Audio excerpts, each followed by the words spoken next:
Hello, hello, hello. Welcome to Vlogtober Day 3. Shalonda King here, and I am posting a video. So I'm actually working from home today, and so I figured I would take a quick break and get some of this lovely, lovely sunshine. I gotta tell you, there is something about being in the sunshine that just basically reinvigorates me. I don't know what it is, because when I was sitting on the couch trying to check email or what have you, I was literally falling asleep. But the minute I step out into this sunlight, I'm like, oh, this is exactly what I need. Now, mind you, it is bright and this tent ain't doing too much, so we're gonna make this quick. So what am I thinking about today? What's on my mind today? Well, I'll tell you something wonderful that happened yesterday. Hold on for a moment. I am tired of holding these keys, so we're going to put them in the third pocket. Amen. Those of my big busted sisters who understand what the third pocket is. So I want to just let you all know of something that was really exciting that happened last night. I struggle with how much I'm going to share in these videos, so some of this is going to be a bit vague. I decided to take an ancestry.com test. Now, full disclosure,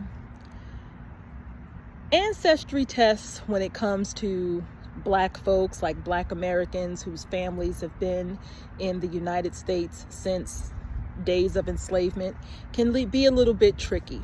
And I'm not trying to go on some, it's racist. No, not that. It's just, well, let me back up.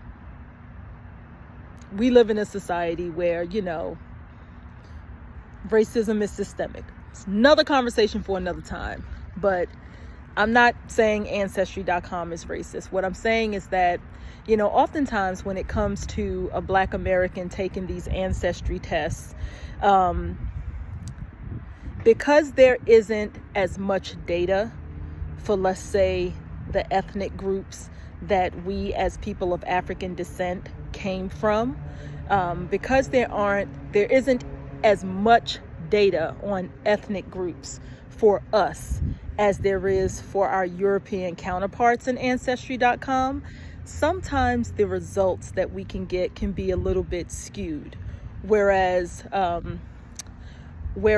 let's say my white counterpart can take an ancestry test and it'll tell them you are from this particular village in this particular region in this particular province of France, right? For someone like me, it'll say West Africa. And so that being said, when I took the exam, when I did the DNA test, I was a little bit, I don't know what type of results I'm going to get, right? So fast forward, about 4 weeks later, essentially last night, I get the results. And what are my initial thoughts? It's more detailed than I was anticipating. Like, I was really anticipating that it'll just say West Africa, as if that tells me anything. But my memory of the results was that, broad strokes, I am 90% African. Like, oh, excuse me. I am 90% African. So essentially, it breaks down what it calls ancestral regions. And it'll tell you kind of the percentage of DNA matches by different ancestral regions. That is the extent of the science that I can remember. But the highest percentage of DNA match for ancestral region for me was Nigeria. That was at like 35%. And then basically all of the countries that followed under it, or rather all of the what they call ancestral regions that followed under it, was Nigeria and Benin and Togo, Senegal, Mali, I think Ghana was up in there a little bit, Ivory Coast, Cameroon. Then it also mentioned Southern Bantu peoples. Those are the ones that I can remember. But when I total up all of the percentages, that totaled up to 90%. And then the other 10% was split across France, Scotland, and Wales. Because, again, slavery, right? I would wager that most Black Americans, the slave master shows up in there somewhere. Nevertheless, so the first thing I found interesting was 90-10, right? But the thing that got me excited, without revealing too much about my personal family and personal history and what have you, is that it matched me to, actually, before I go there, when it comes to DNA matches, essentially, who else in the ancestry.com database per DNA you are connected with? It groups people into close relatives, extended family, and distant relatives. So I got 4 hits for close relatives. And 3 of those 4 hits for close relatives were people related to my father. I do not know my father's family at all. So imagine how excited I was when not only did it find 4 relatives of my father, but close relatives, essentially first cousins, uncle or great uncle or something like that, right? So I was real excited. So I did message out to the person who, according to ancestry.com, is either my great uncle or my father's first cousin, because that's how it phrases it. This person is either your first cousin once removed or your half granduncle, is the way they put it. I don't know what the hell a half granduncle is, but I know that granduncle is another term for great uncle, which is essentially the brother of your grandfather. And so because I do not know any of my father's family at all, I'm interpreting this person as either my great uncle or my father's first cousin. That being said, I messaged out to him and I'm very excited. Now, more than likely, this person may not reply back. I've got to be ready for that that potentiality. I don't know. Y'all know what I'm trying to say. But we'll see what happens. So that was one exciting thing that happened. But also a big exciting thing is that on my mother's side of the family, there was a child that we lost contact with. We'll put it that way. And I won't go into details of how we lost contact with this child, but let's just say families can be messy. Sometimes families break apart for whatever reason, good, bad, or indifferent. And due to a mixture of those things, we lost contact with this child. And in our family, literally for the past, I'm 49, and I've been hearing this story my entire life. So for the past 50 years, the question was, whatever happened to this child? So imagine my surprise when I am scrolling through the extended family section of ancestry.com and a very familiar name pops up. Now, I'm not going to tell you the name, but let's just say Black people can be named anything, right? Sometimes we make up names, amen? But I don't meet too many Black people, period. Whether you are Black American, directly from the continent of Africa, or of African descent by way of the Caribbean, whatever the case is, I don't meet too many Black people with this particular first name. And so when I saw the first name, my heart stopped. And at that point, I started, ooh, Lord, that little dog is getting it in. At that point, I started calling relatives, being like, oh my God, I think I found so-and-so. Oh my God, I think I found so-and-so. Okay, forgive the noise, y'all. It's about, 2 or 3 p.m. right now, so time for school to let out. Come on, man, you're messing up my video. Hold on, y'all. Doesn't he know I'm trying to film? So imagine my surprise when I scroll and I see this very unique name, in my opinion, for a Black person. So I start calling relatives and I'm like, oh my God, I think I found so-and-so. And so my aunt says, oh, well, I tell her so-and-so's name. And she says, well, the last name is not the last name that we're looking for, but maybe she got married. Oh, let me not get hit.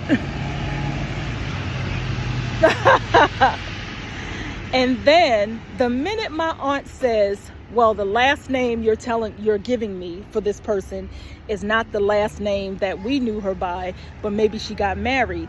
Right as my aunt is saying that, I scroll and the person has started a family tree in ancestry.com under the last name that my aunt just told me. And that was confirmation that we had most likely found this lost child that we've been looking for 50 years. So you can imagine, we were all on a group call. We were like, oh my God, we found her. So then, of course, I send her a message and, she may or may not respond. But because now I'm up, I'm hot, right? I'm up. I go on Facebook and I search by the woman's name and her Facebook profile pops right up. I really had to resist the urge of sending her a message because I'm like, okay, Shalonda, you have to remember this woman don't know you. You done already sent her a message on ancestry.com. You're kind of borderline stalkerish now. I'll admit that. But the most exciting part, and then I will end this, is so I find her on Facebook and, her settings are such that I can scroll through her posts and I can see pictures that she's posted. So now I'm back on the phone with my aunt, essentially. And I'm asking my aunt, well, hey, I'm scrolling through her pictures or what have you. And the only thing we remember is, of course, we remember her name. We remember her father's name. We remember the woman's name that her father married. So I'm scrolling through her pictures and then I see a picture that looks like it was taken like in the late 60s, maybe early 70s. And it is what looks like her father and this other woman. So oh Lord, don't judge me, y'all. So I take a screenshot and I send it to my aunt and I say, Auntie so-and-so, is this person's father? Is that who you remember seeing? And she said, yep, that's him. And not only is that him, but that's the woman who we know to be her stepmother. We found her. We found her. So I am so excited. Now, like I said before, will the person who I think is my great uncle or my father's cousin respond? Maybe, maybe not. Will this woman who we've been looking for 50 years, who, according to relation, is essentially the first cousin of my aunt who I was on the phone with, so she is my first cousin once removed, if I'm getting kind of the relations right. She's essentially the daughter of my great aunt, right? So will she respond back? I don't know, but I'm hoping she does, because the point of this whole video, as I am closing in on 15 minutes, is we as Black Americans are already often operating at a disadvantage. We don't have the sometimes resources or the records or whatever the case is. So we can only trace our lineage back so far. Very rarely can we trace our lineage all the way back to the actual village that we were stolen from.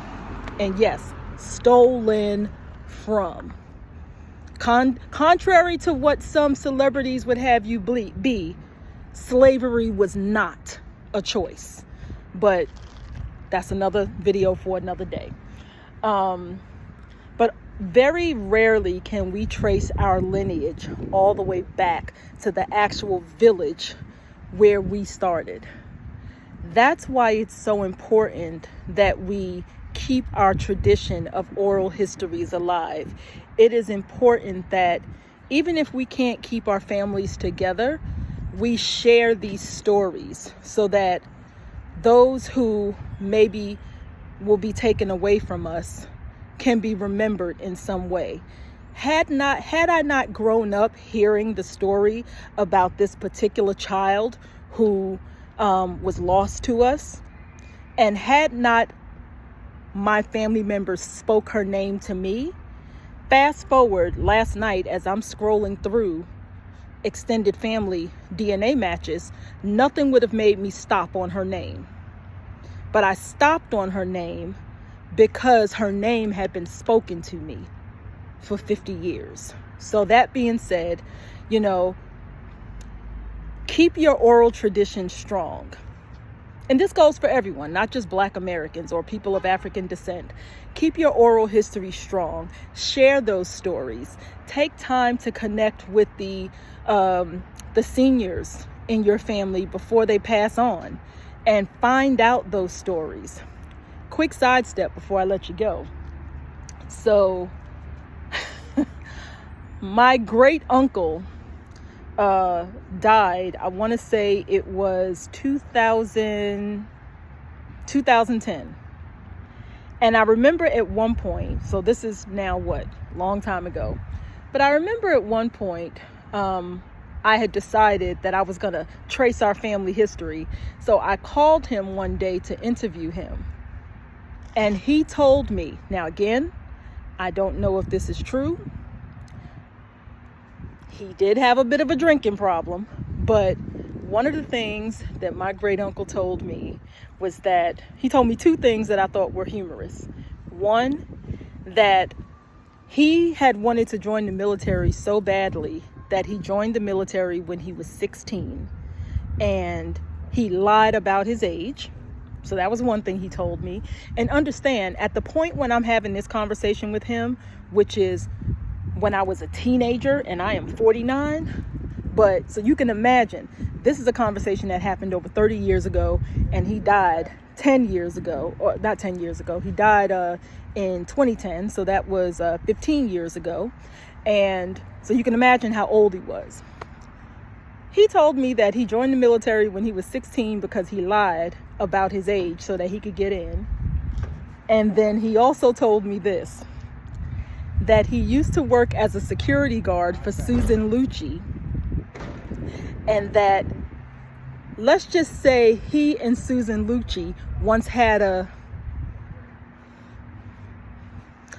dalliance, if you will. I don't know if it's true. Somebody please do not go and tag Susan Lucci in this. And for those of you who are younger and not Gen X, Susan Lucci was she is, I think she's still alive, but she was a really, really popular daytime soap opera actress. And I think one of the running jokes in history is that Susan Lucci has never been given like a daytime Emmy Award or something to that effect. I think they finally gave her one now. I may have my details wrong, but the point is that he once told me that he had a pas de deux, a dalliance, with Susan Lucci. Maybe he was lying, maybe he wasn't, but it was a hell of a story. And with that, I will let you go.